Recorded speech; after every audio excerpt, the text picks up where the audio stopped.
finally found some time to do the follow-up video.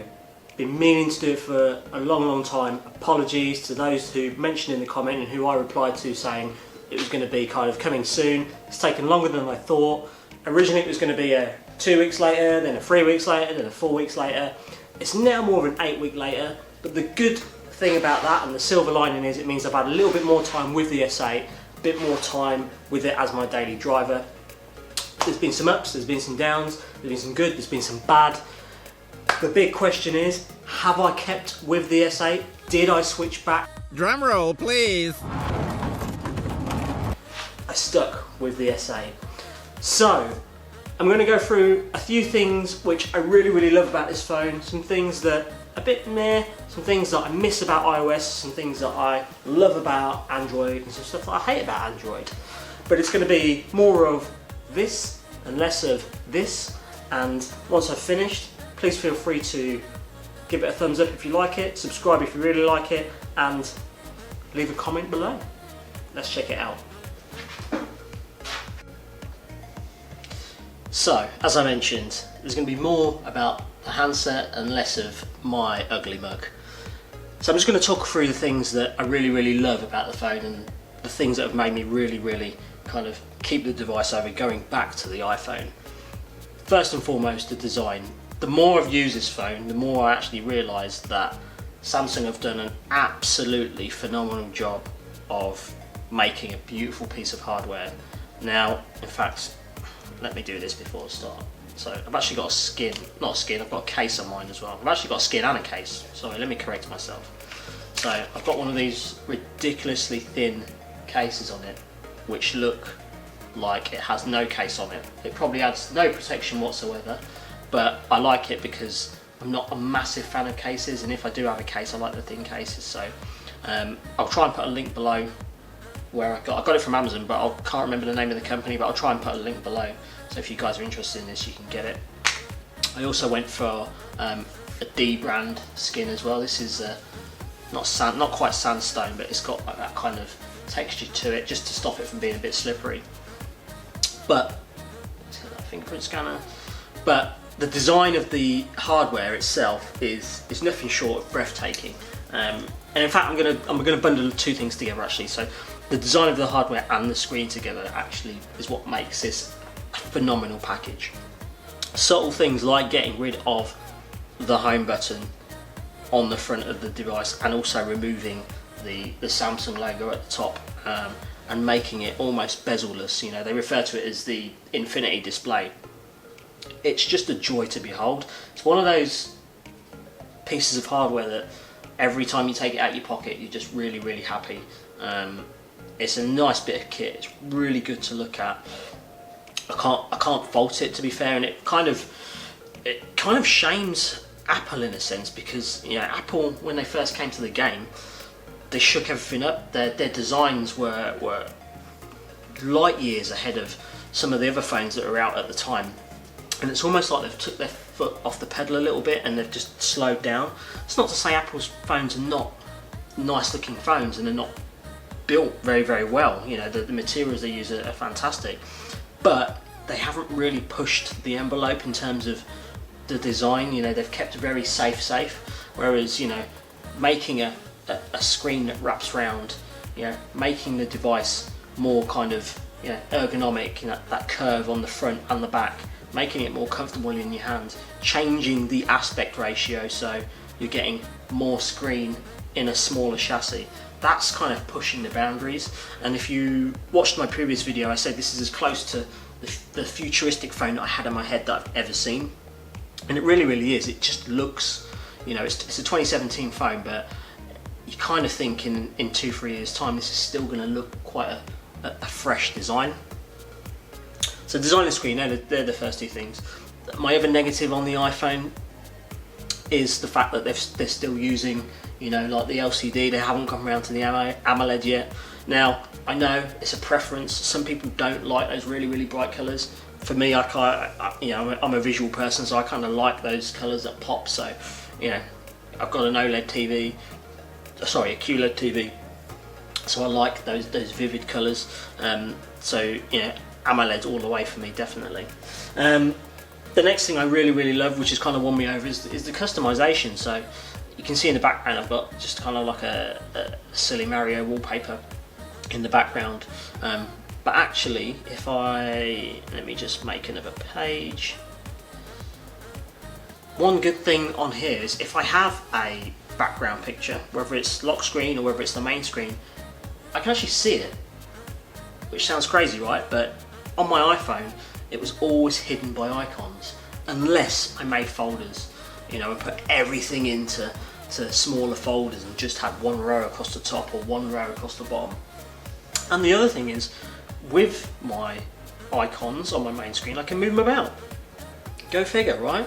Like, I know this is not new to everybody, but certainly when you've been using an iPhone for so long, these are the things where you kind of, and then you start using Android on a day-to-day basis, every day as your main handset. These are the things where you're like, actually, yeah, what have I been doing using an iPhone for so long?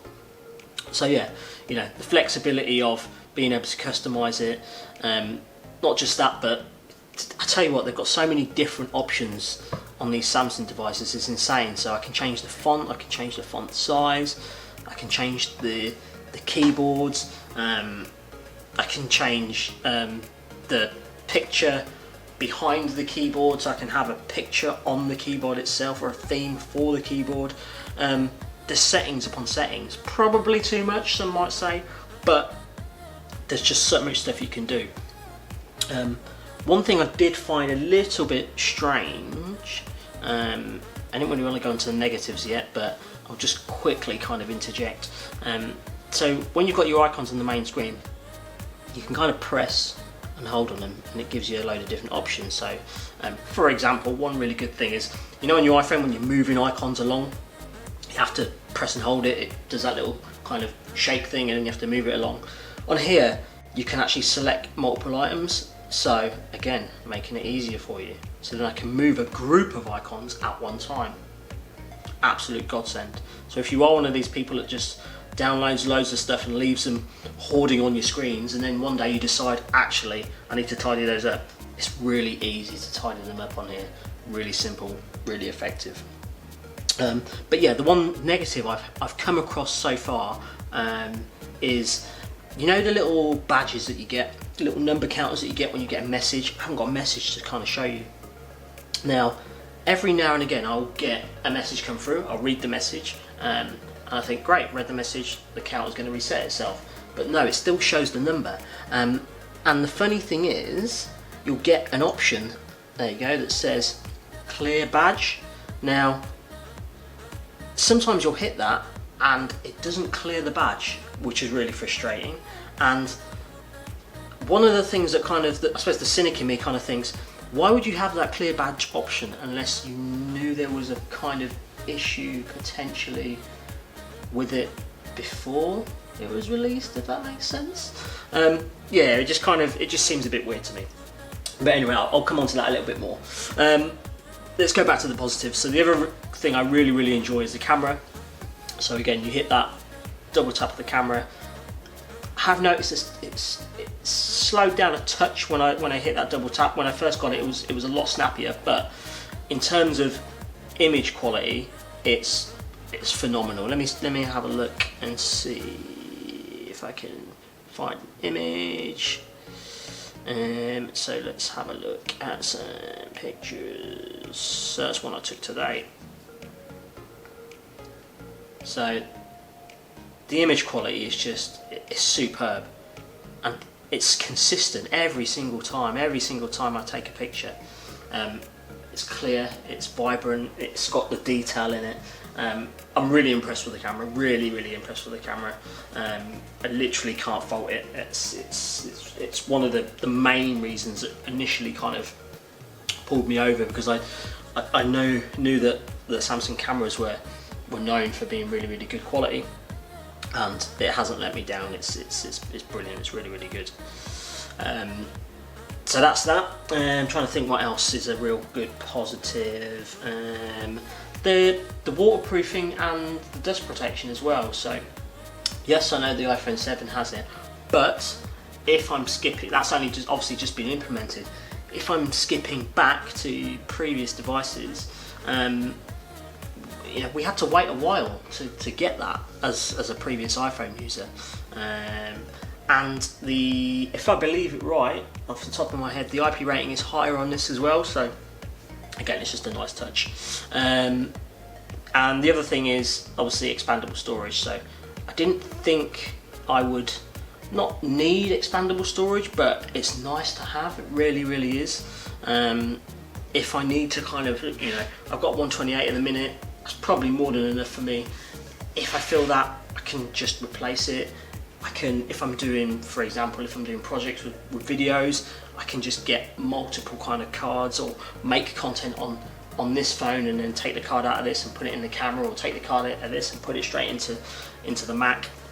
Yes, I know there's other ways of doing it with Apple and plugging it into your device, but to just act as a kind of as a hard drive, that was one of the frustrating things with an iPhone. It was, you know, it didn't act as a hard drive, and I can kind of go into File Manager on this and kind of interact with the File Manager and kind of, you know, if I want to kind of, let me go to, in fact, let's my files, you know, I can go into my files and then I can just, you know, interact with my internal storage or my SD card. I can access all of the different sub files on my phone, you know, the ability to do that, whereas Apple is very, very restricted and it doesn't let you do that. So again, that's just a preference for me, not negging on Apple just before you start. Now to the things that are not so good.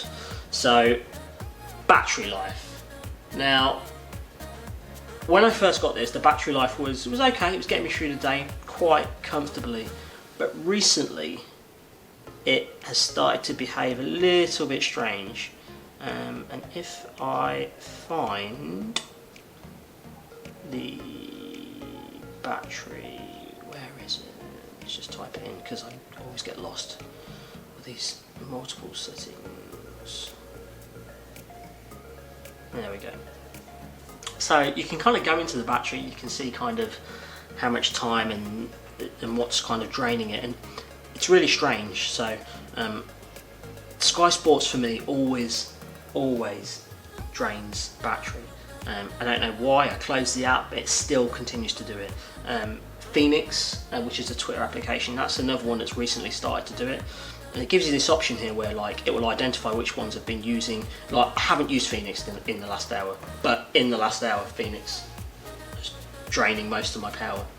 You kind of hit this fix now button and it says yeah, it's fixed, but then almost 5-10 minutes later it can do the same thing again and it will say Phoenix is draining your power again. So not really kind of worked out the kind of best way to battery manage it yet, but you can go into here and it will give you that breakdown of what's been using it. One of the things I love about it being the screen is also the thing for me that is using the most of my battery. So 26% of the battery is being destroyed by the screen, and then another 15% by the actual Android system itself. So yeah, it's one thing I would say about having an Android phone as a daily device is it can be work, which some people won't want. Some people will like the simplicity of iOS versus Android. So I will go on the record and say, personally, my opinion, I think iOS is a more, not a better OS, but it's certainly a more, it's cleaner and it's more user friendly on a day-to-day basis.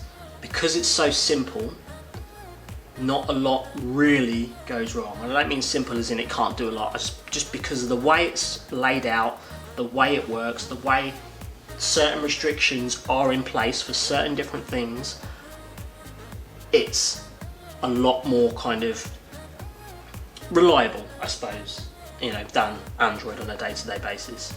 Android, again, equally as good as iOS in terms of what it can do, but because of the freedom, with freedom sometimes you get kind of, you know, niggling problems or teething issues, so you have to kind of work your way around that. So yeah, battery, apps. So apps is another one. So apps for me, I think my experience so far, they seem more optimized for iOS than they do Android. Even now, even though you get the same apps on both, there's just certain apps that just have a few differences or work a little bit better, or that are not there at all. National Lottery apps as a prime one, or certain apps like when I install certain games, then there's almost like 2 install processes on games when you install them on this. So you'll install it and then it's like it unpacks another file to be able to play the game, whereas on iOS I'm very used to just doing one download and then you kind of hit it and you go in and you're ready to go. So that's one thing, but it's not a major thing. It's just, you know, it's again, it's a learning curve. It takes some getting used to. TouchWiz, touched on it briefly. I've noticed some lag. So when I first got this was lightning quick. I have noticed some lag now. It's not major, it's not massive. It is there, it's very, very slight. And this is what I mean by iOS as a package feels more kind of just reliable and more put together as a package, because I never got that kind of, you know, scrolling through things or clicking things, never got that. On rare occasions I'll get like an app shutdown, or rare occasions I'll click something and it will just stick or it will just freeze. So yeah, it's, you know, like I said, it's not a major thing, it's just worth knowing. But yeah, they're really the main things that are kind of I've noticed in my using it. But overall, like I said, there's good, there's bad, there's stuff I miss, there's stuff I don't miss. For me, the fact that the design and the screen and the camera and the freedom to customize it are so good, that's why I've stuck with it. Yes, there's things that I don't like or that have been a bit of a thorn, which is battery, TouchWiz, app optimization. But overall, for me, this is gonna stay my daily driver. I'm not going to go back to the iPhone 7. They're just my overall thoughts. Let me know what you guys think, if you guys have switched or if you guys have got an S8, what your thoughts are. By no means, none of the stuff I've said is gospel, it's just, like I said, my opinion. Hopefully that's been helpful for some of you guys. Really appreciate you guys tuning in. If you really liked what you saw, please give it a thumbs up. If you didn't like it, give it a thumbs down, but please leave some constructive feedback. If you really liked it, hit that subscribe button, smash the like button, leave your comments below, leave some feedback below. I promise I'll read and reply to every single one, even if it's negative, and I'll try and improve moving forward. Peace.